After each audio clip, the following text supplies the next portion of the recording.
बोचलं म्हणून. कविते शीर्षक आहे बोचलं म्हणून.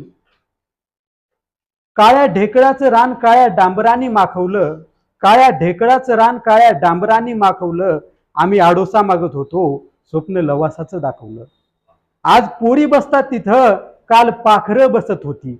आज पोरी बसतात तिथं, काल पाखरं बसत होती, आणि पोरांच्या जागी सुद्धा गोफणं फिरत होती. अहो असंच होत राहणार, काळी आई झाकली ना की नाती उघडी पडत राहणार. सपक पांढऱ्या भातावरतीच झोपी जातो अर्धा भारत माझा, सपक पांढऱ्या भातावरतीच झोपी जातो अर्धा भारत माझा, आणि आळणी चटणी सोबत भाकरी खातो इथला शेतकरी राजा. अहो चहा नसतोच कपातामुचा, चहा नसतोच कपातामुचा, कोरडाच पाऊ तो सुद्धा घामाने भिजून येतो हाती. मला तुम्हाला विचारायचंय, फुगून फुगून होतेच कशी 56 इंच छाती. अहो 56 इंच काय माझा बाप 112 इंच फुगवतो, 56 इंच काय माझा बाप 112 इंच फुगवतो. करतो काय, इमानदारीने जगतो आणि आम्हा इमानदारी शिकवतो, इमानदारीने जगतो आणि आम्हा इमानदारी शिकवतो.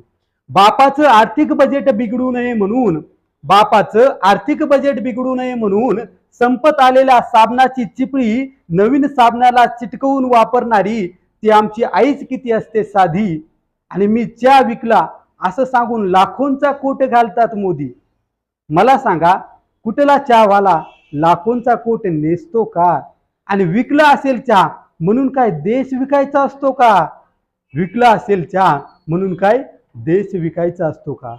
पंतप्रधान होण्यासाठी लहानपणी तुम्ही चहा विकल्याचं भांडवल केलं. पंतप्रधान होण्यासाठी अहो तुम्ही लहानपणी चहा विकल्याचं भांडवल केलं. मला सांगा तरी मोदी साहेब, तुमच्या चहाच्या टपरीवर कोण कोण चहा पिलं? पोटच्या पोरावर हक्क सांगावा तसा हक्क सांगितला जातो टेबला खालच्या लाचेवर. पोटच्या पोरावर हक्क सांगावा तसा हक्क सांगितला जातो टेबला खालच्या लाचेवर.